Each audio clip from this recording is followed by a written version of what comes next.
Joining us now, good friend of the show, Secretary of Public Safety and Homeland Security in Virginia, and serving in the Maxter, Terry McAuliffe's cabinet, Secretary Brian Moran. Secretary, good to have you with us, man. Good morning, John. How are you, sir? Sir, I've never been better. I got a couple you have of... reason to be.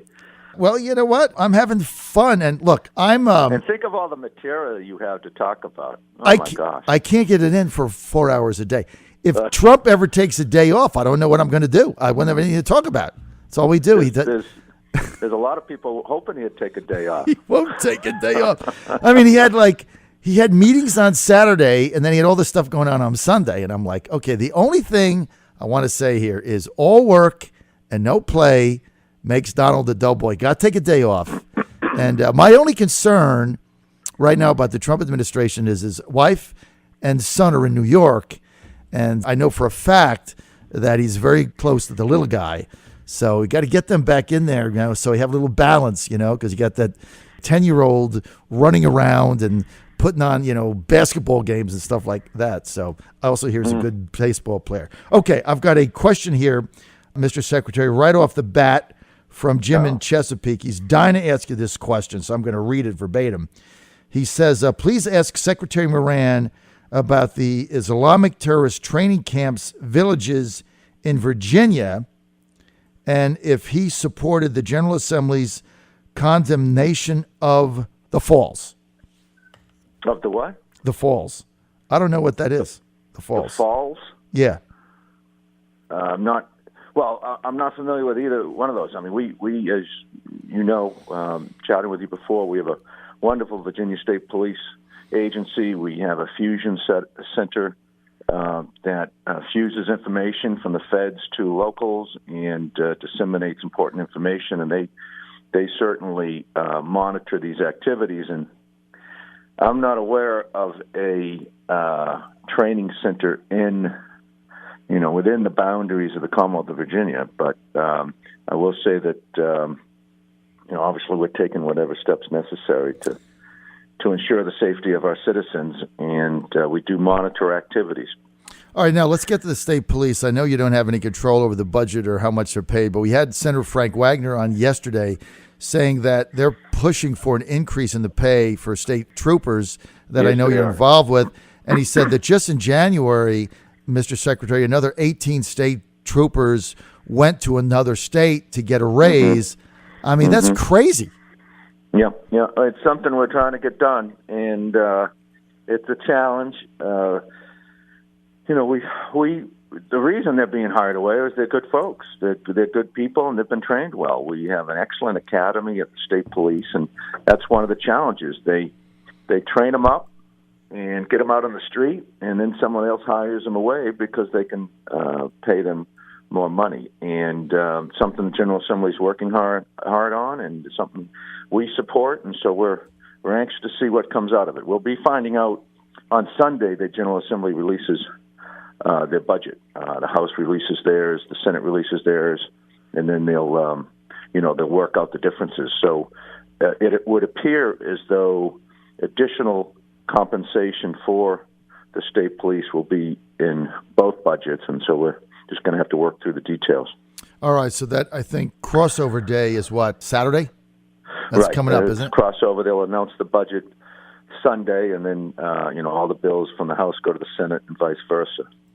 And budget being one of them. It's probably the most important bill that we work on during the legislative session. Yeah, well, I mean, that's the number one job of the General Assembly that's where the money is. Do a budget, right? So they have to do that. We can't be having our good troopers leave, because they're getting a $5,000 raise in North Carolina, South Carolina, Kentucky. The fact that they're so underpaid in Virginia is egregious. We spend a lot of money on a lot of different things. That's got to be a priority, as Senator Wagner so passionately pointed out. Because it's not only compensating those we currently have, but also those that, we want to recruit the best too. We want good people, but patrolling our highways, and you can't attract good people without a decent wage, and so it's a matter of attracting them and retaining them and equipping them. We want to make sure that we provide them the necessary training and the equipment necessary to ensure their safety,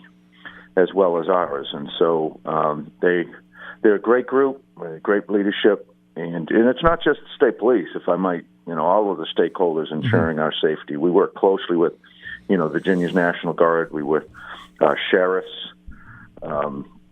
local police.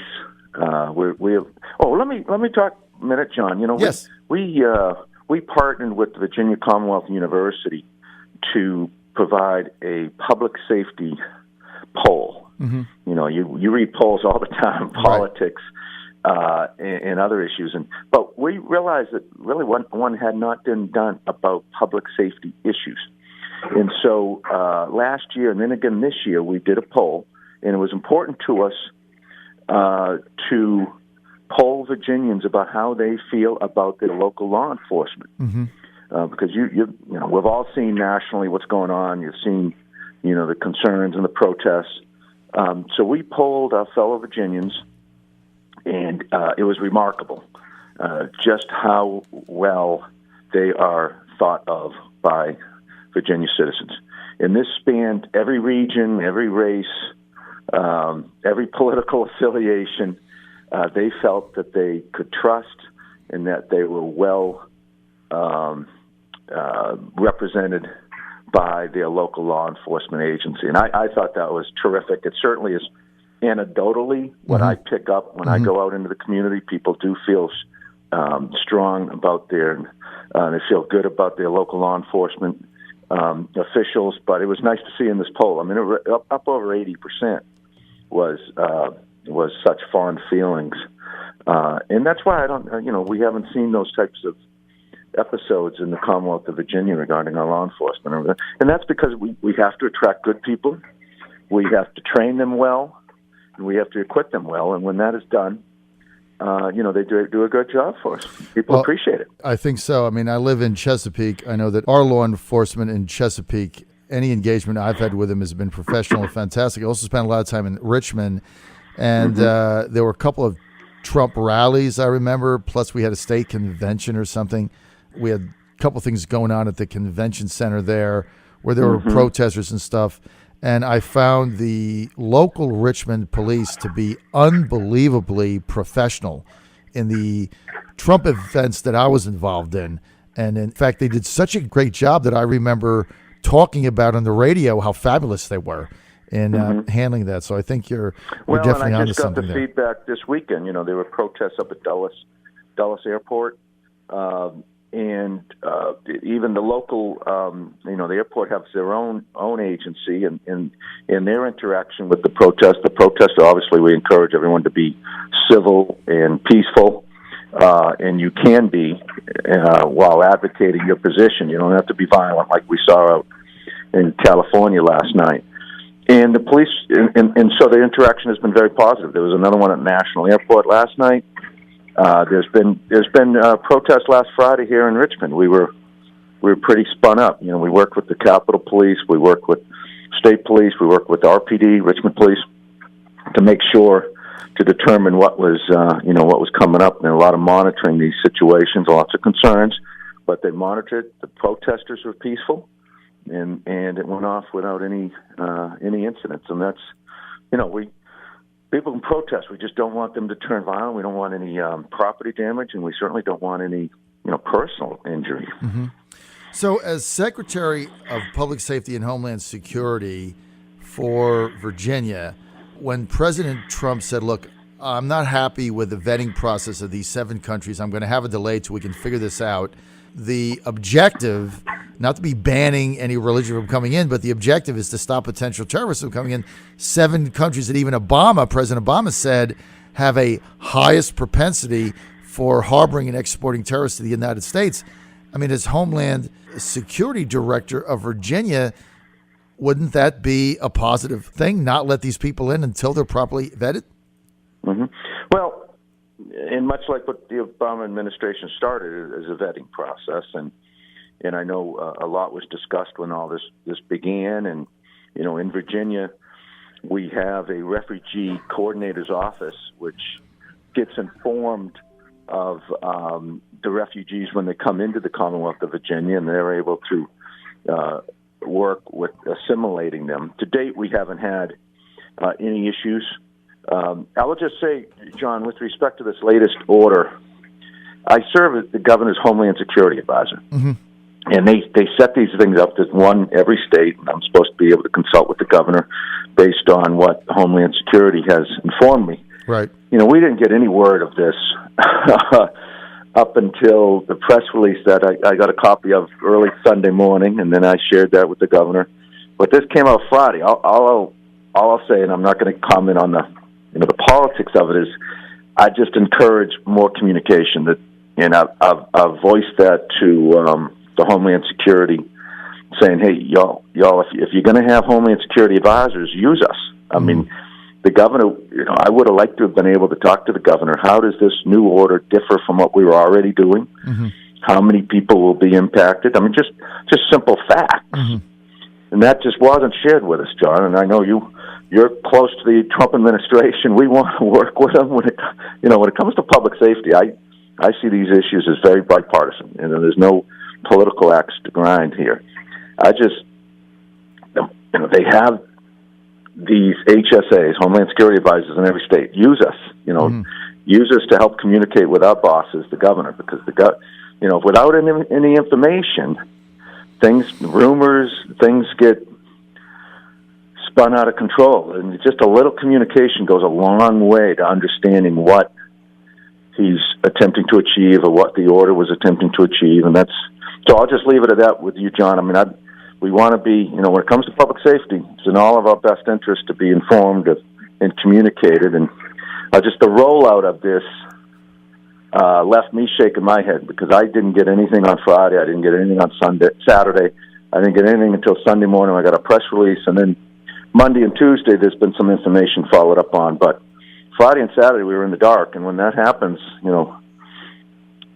just encourage more communication. No, I think you're right. Look, the directors of Homeland Security of various states and commonwealths like yourself should be in the know so that you can do your job to the best of your ability. And there was no question internally to secretaries like yourself, the information, the communication was sorely lacking. I'm sure they've seen that now, and they've got systems in place where that type of thing is not going to repeat itself.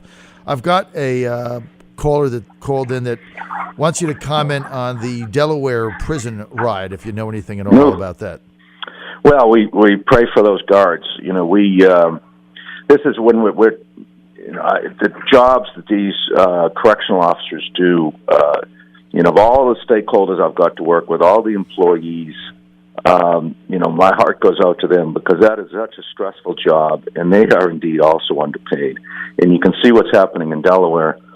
We just pray that everyone gets, is returned and released and safely. We're monitoring it. We have a wonderful director here, Harold Clark, the director of our corrections, and we're just obviously very concerned anything like that would occur in Virginia. These correctional officers, we take tremendous steps. We work very closely with Department of Corrections. We just recently announced that we have the lowest recidivism rate in the entire country. Mm-hmm. So when individuals get released from our prisons, they're less likely to commit another offense, and that's obviously in everybody's best interest.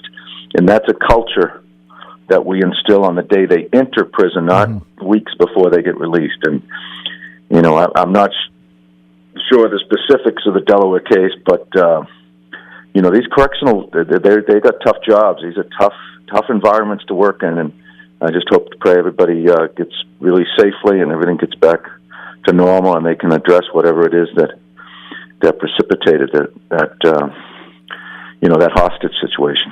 Well, you're right about Virginia having the lowest recidivism rate of any state or commonwealth in the country. And, of course, the country as a whole, the United States, has the highest recidivism rate of any free country on the globe. So, we're the best of the worst, so we have to keep working on that. So I'm thinking in 2018, you run for Congress in the 10th District against Barbara Comstock. What do you think? Wow. Where'd that come from? For one thing, I don't live in the 10th Congressional District, so I don't move there. Really? Why don't you like Miss Comstock? look, it's like my wife says. If you're going to have a Republican that votes like a Democrat, you might as well have the real thing. Don't you agree with that? Very interesting. Very astute comment by the Fräulein. Interesting. Brilliant woman. Like I've said on your show before, I love what I'm doing right now, and I look forward to filling out my term, which I guess would run till next December or January, and do my very best. This job keeps me busy morning, noon, and night. I'm actually here in the General Assembly building right now. I just had a very pleasant conversation with the Speaker of the House, Bill Howell, who I respect very much. And then earlier this morning, I had a good meeting with Delegate Scott Linghamfelter. He's chairman of the Militia, Police, and Public Safety Committee. We were talking about some of his bills. He has a bill to allow school security officers to have firearms in schools. Mm-hmm. And we were talking to him. We're trying to work out some of the issues we have with it. I think we're going to come up with a good bill that the governor can sign.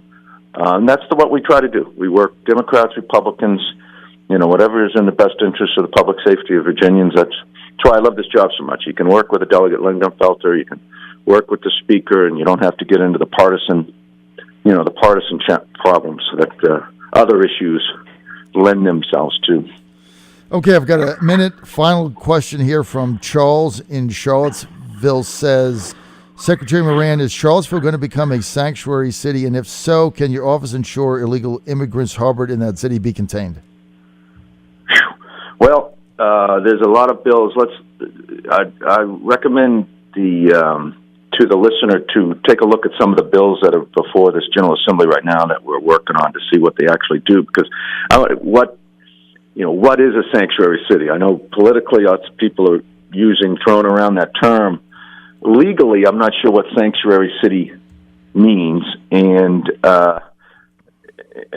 we have laws that we enforce, and both at the state level and the federal level. And I think right now there's a whole lot of volatility about what that means. And so I'd ask the listener to have some patience. There's a lot of those discussions going on right now in the General Assembly about what that might mean. But let me say, in terms of somebody breaking the law, they get arrested and they get prosecuted, and we'll continue to do that. But in terms of somebody not breaking the law and what sanctuary city means, as I say, as a lawyer, as Secretary of Public Safety, we got to determine what outside of the political, what does it mean politically versus what it means legally. I'm more interested in the latter. What does that mean legally? What that designation means, and we're working on that. All right, sir. We're out of time. I want to thank Secretary Brian J. Moran for being with us. He's the Virginia Secretary of Public Safety and Homeland Security, serving in Governor Terry McAuliffe's cabinet, and we think a potential candidate for Congress 2018 in the 10th district. Please don't tell Barbara that. I'm going to start that rumor right now. I'm going to tweet it out.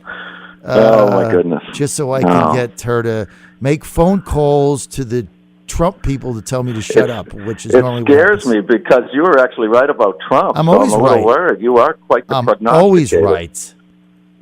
Secretary Moran. Run for Congress, 10th district. Oh, boy. The last two candidates you guys have had up there, really nice people, but, terrible candidates, I just got to say. Horrible candidates. So I think it will be interesting. All right, I'm going to tweet it out. Secretary, Public Safety and Homeland Security, Brian Moran, goes Patriots, -3. Yes. Good to have you back, sir. Good to talk to you, John. Thanks for having me on. For Congress 2018. No. I'll be right back.